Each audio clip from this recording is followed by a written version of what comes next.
Okay, this is pretty long. It's amplified Exodus 12, so I'm going to read the notes first. The first one, it says, "This month shall be the beginning of months to you." The note is originally known as ABIB, I guess Abib or Abib, and apparently that's March/April. After the Babylonian captivity, the name was changed to Nisan, Nisan or Nisan, maybe. Okay. Alrighty. And let's see. The next one is, let's see, the whole assembly of the congregation of Israel is to slaughter it at twilight. Okay, it says at twilight, and it says literally between the two evenings. That is between sunset. Okay, so literally between the two evenings. That's what it is, literally. And then the rest of the note explains that is between sunset and nightfall, likely 6 p.m. to 7:20 p.m. Each household was to slaughter its own lamb or goat. All right, and the next note is a long note, but that's okay. Actually, it's so long, I'm going to have to reduce the size of the page. It's okay. All right, so now you are to eat it in this manner. Be prepared for a journey. This is the Amplified, so I'm reading the things that are in the parentheses and stuff and not snapping my fingers with them. With your loins girded, da da da da da. All right, so it says, I'm just going to read this thing first. So some of these things are in parentheses, but I'm not going to differentiate that. And then I'll read the note. This is the verse 11 in Exodus 12. Now you are to eat it in this manner. Be prepared for a journey with your loins girded, that is, with the outer garment tucked into the band, your sandals on your feet, and your staff in your hand. You shall eat it quickly. It is the Lord's Passover. And the note says, a variation of a phrase often found in the Bible that is an urgent call to get ready for immediate action or to prepare for a coming action or event. I guess the phrase is your loins girded. The phrase is related to the type of clothing worn in ancient times. To keep from impeding the wearer during any vigorous activity, e.g., battle, exercise, strenuous work, etc., the loose ends of garments, tunics, cloaks, mantles, etc., had to be gathered up and tucked into the girdle. The girdle was a band about 6 inches wide that had fasteners in front. It was worn around the loins, the midsection of the body between the lower ribs and the hips, and was normally made of leather. The girdle, band, also served as a kind of pocket or pouch and was used to carry personal items such as a dagger, money, or other necessary things. Gird up your mind or gird up your heart are examples of variants of this phrase and call for mental or spiritual preparation for a coming challenge. That's the end of the note. Okay, so now the next note is a long note also. It says, 7 days you shall eat unleavened bread. This is the scripture. But on the first day you shall remove the leaven from your houses. Okay, and because it represents the spread of sin, for whoever eats leavened bread on the first day through the seventh day, that person shall be cut off and excluded from the atonement made for Israel, etc. Okay, all right, and this is the note. This is the first time leaven is mentioned in the Bible. The Hebrew word seor, seor maybe, refers specifically to the leavening agent, as opposed to dough containing it, which today is thought of as yeast, a type of fungus. In Jewish thinking, leaven was symbolic of impurity and corruption. As leaven spreads through dough, sin spreads through a population. Jesus used it as a symbol for the corrupt and hypocritical teachings of the Pharisees and Sadducees. There's some scriptures here. It just says, see especially Luke 12:1, compare Matthew 16:11, and Mark 8:15. But he, Jesus, also used leaven's ability to permeate a mass of dough many times its own size as an illustration of the spread of the kingdom of heaven. And that's in Matthew 13:33 and Luke 13:21. Okay, that's the end of that note. Let's see. Next one. Next note is, ye shall take a bunch of hyssop, dip it in the blood which is in the basin, etc., etc. And the note says, this evidently was a bristly plant which was useful as a kind of brush. Hyssop. Again, the note says, this evidently was a bristly plant which was useful as a kind of brush. Okay, that's the end of that note. The next note is, the Lord will pass over the door and will not allow the destroyer to come into your houses to slay you.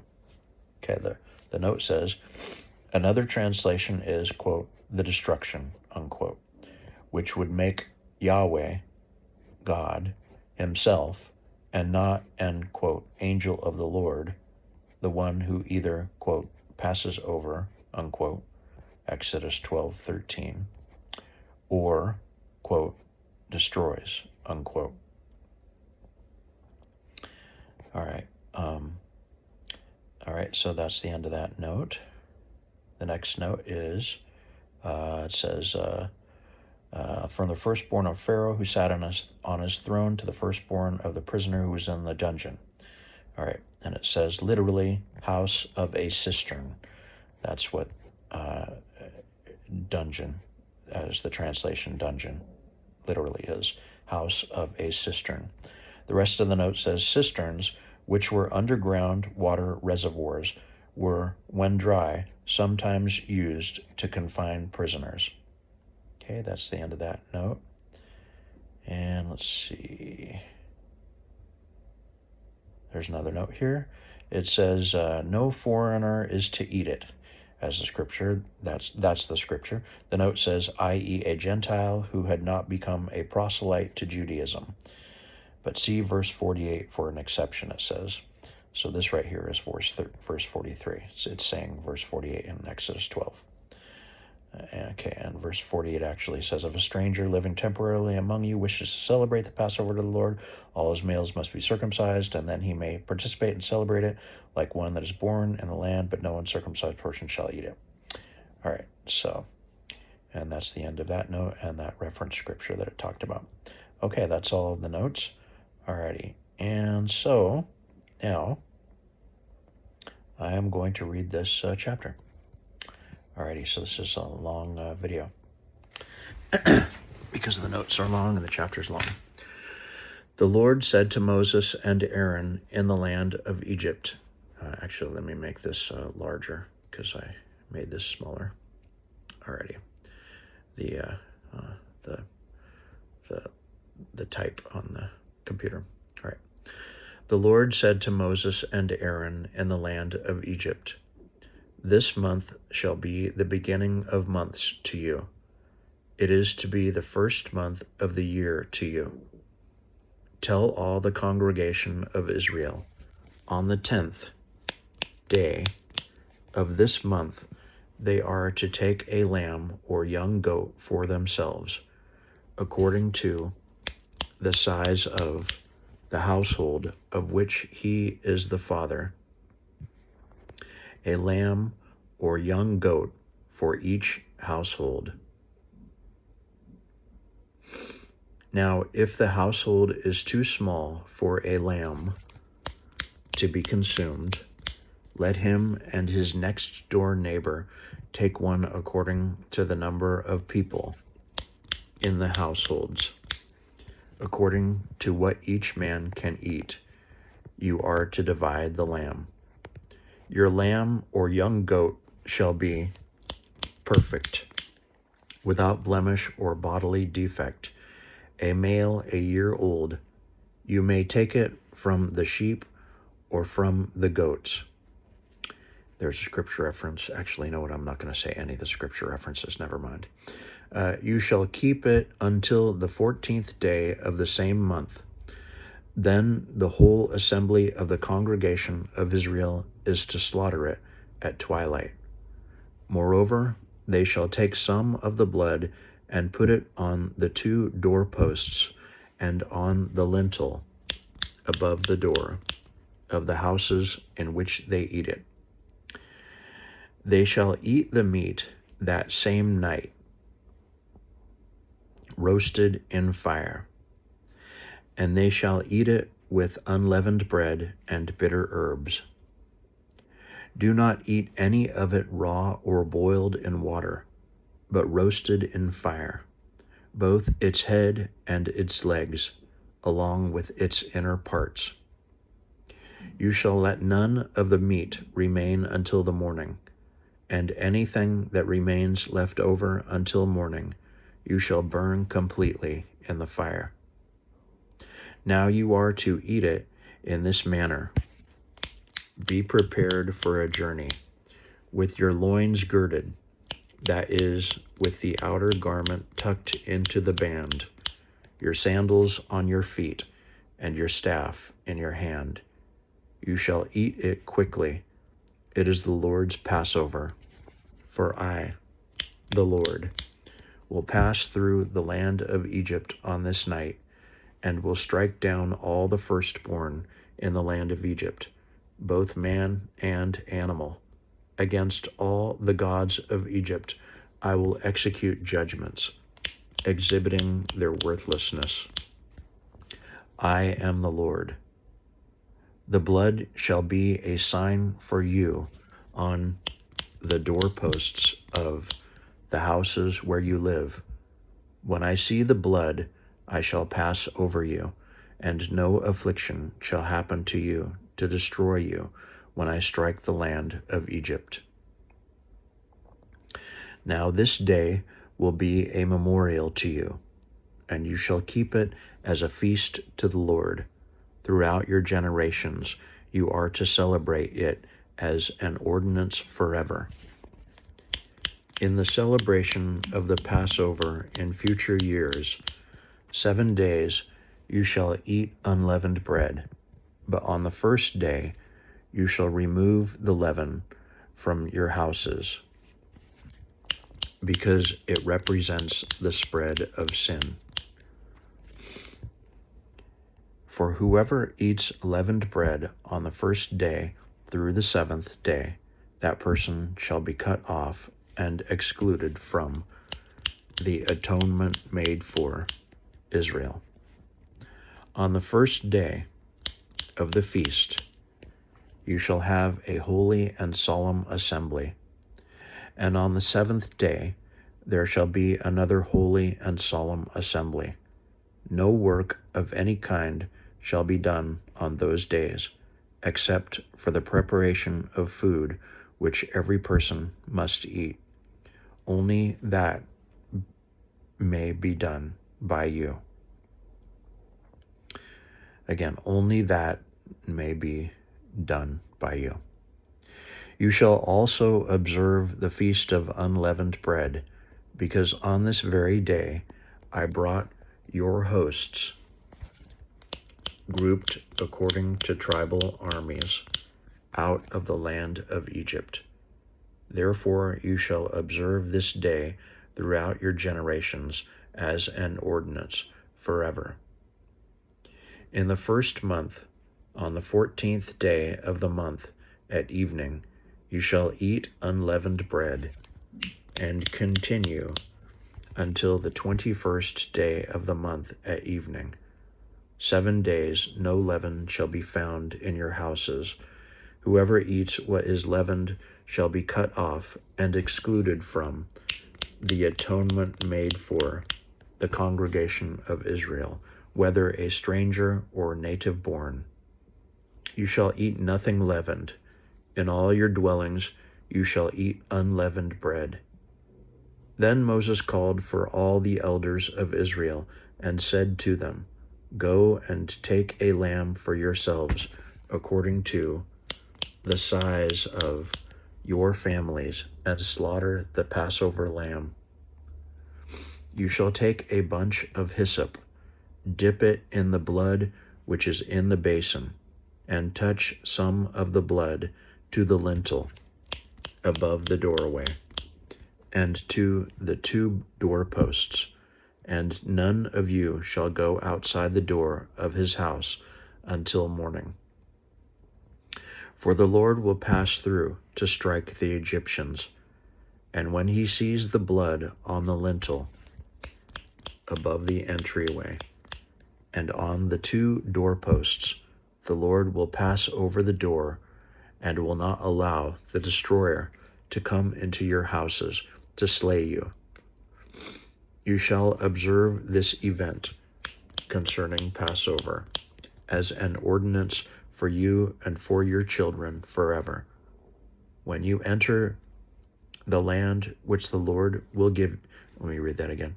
When you enter the land which the Lord will give you, as he has promised, you shall keep and observe this service. When your children say to you, "What does this service mean to you?"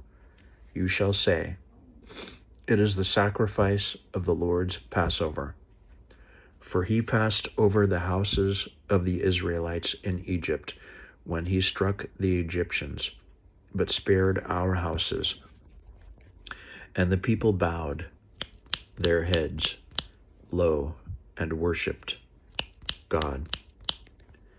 Then the Israelites went and did as they had been told, just as the Lord had commanded Moses and Aaron, so they did.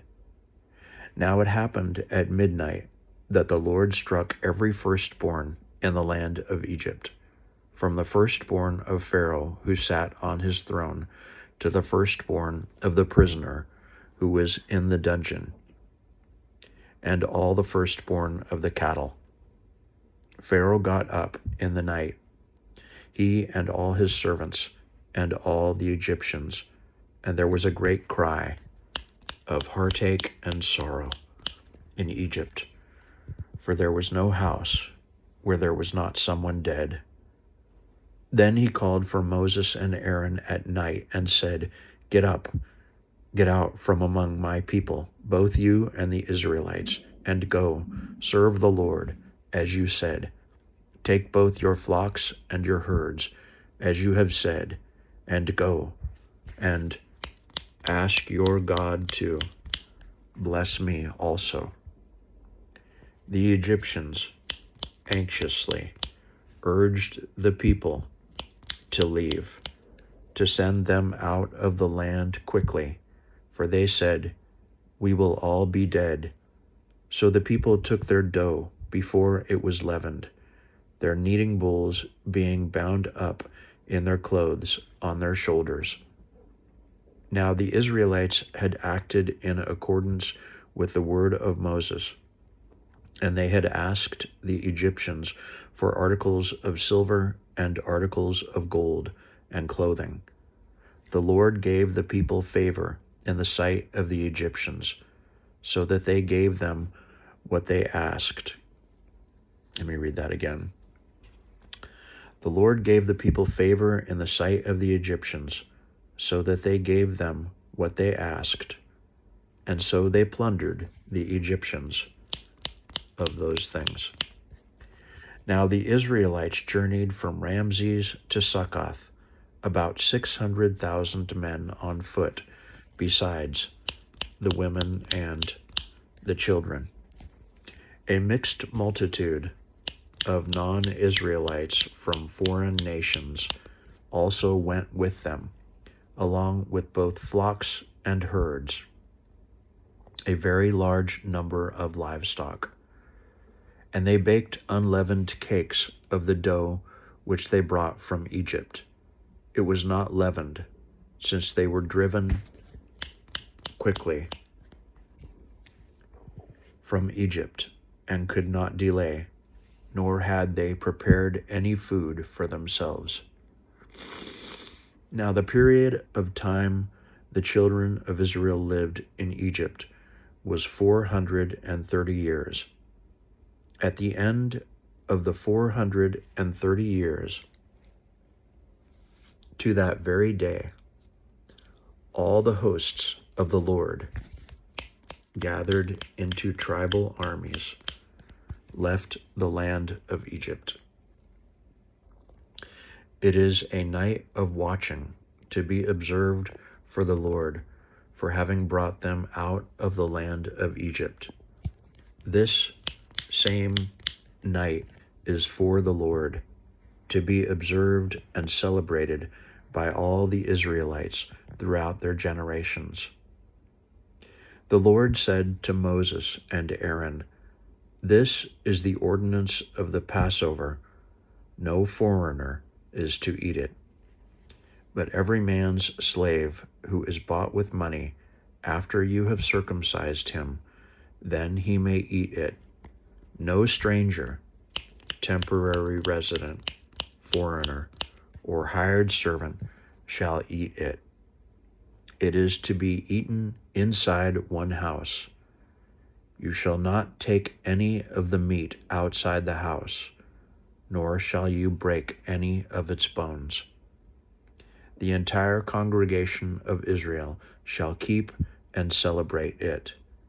If a stranger living temporarily among you wishes to celebrate the Passover to the Lord, all his males must be circumcised, and then he may participate and celebrate it like one that is born in the land, but no uncircumcised person may eat it. The same law shall apply to the native born and to the stranger who lives temporarily among you." Then all the Israelites did so. They did just as the Lord had commanded Moses and Aaron.